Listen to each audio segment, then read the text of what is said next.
Hi everyone, welcome to another video from me. I just wanted to give you a quick hello and a quick heads up of what I'm covering today. I'm taking a break from doing the hobby videos because I've not actually been able to get much painting done recently. I'm currently working on the Dark Vengeance Hellbrute and the Chaos Lord from that kit, so I'll give you an update of that another time once they're finished. But got my Chaos Codex. So what I thought I'd do is, rather than give you a quick Codex rundown on what's in there, is I'd give you an up-to-date version of a Chaos army that I've currently got that's translated across to the new Codex. So I'll just grab the notes. I should have these here.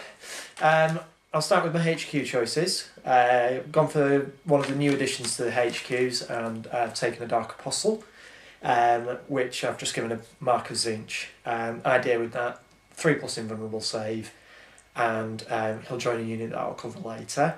And I've got a Chaos Lord with a Mark of Khorne, Axe of Blind Fury, and Sigil of Corruption as well. So he's got his 4+ invuln, his nasty killy demon weapon, and he's not too many points either. Also makes Khorne Berserker's troops.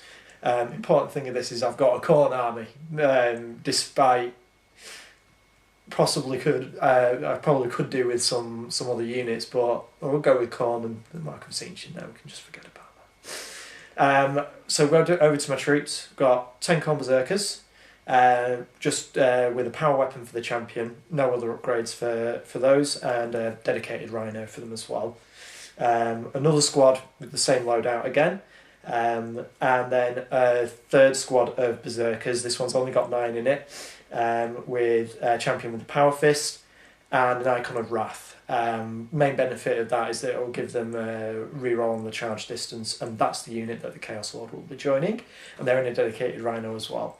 I've got 2 ideas with deployment for this. I'll either have the units deployed behind the Rhinos and have the Rhinos just form a cover screen as they move up, or I'll deploy them in the Rhinos and move them up. I'm not really decided yet on that. I'll go to my final troops choice, which is a unit of Chaos Cultists with Mark of Khorne, and there's going to be 30 of them.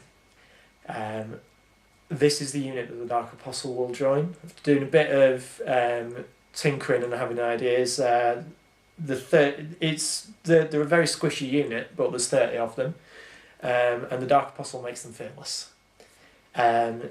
Because they have the Mark of Khorne, they'll also have counter-attack, and they'll have rage as well. So when on the turns that they charge, they are still going to be able to do something with that many attacks, and especially with that Mark of Khorne in there as well. So we'll see how they fare. We'll go over to my elite section. I've got 5 Chaos Terminators, all with Mark of Khorne.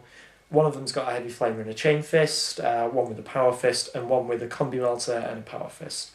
I was having a look at the upgrade options for these, and I noticed something in the Codex that the champion that you get with the squad can take, obviously, these upgrades, but it does so from the sort of armory list, which makes them more expensive than if you just give them to the standard troopers. And there's no difference between the two, other than one can fight in a challenge and the others can't.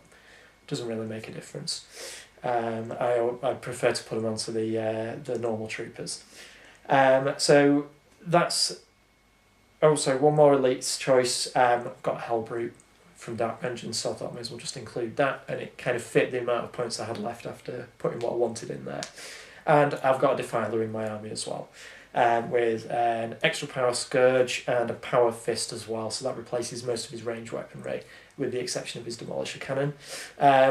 The thinking of this army might not seem to be the most competitive list, but it is one that is heavily themed, and it's based off my current collection of models. The only things I've needed to buy is just the Dark Apostle, and I've already purchased Dark Vengeance, but I just need some extra Chaos Cultists to flesh out that squad.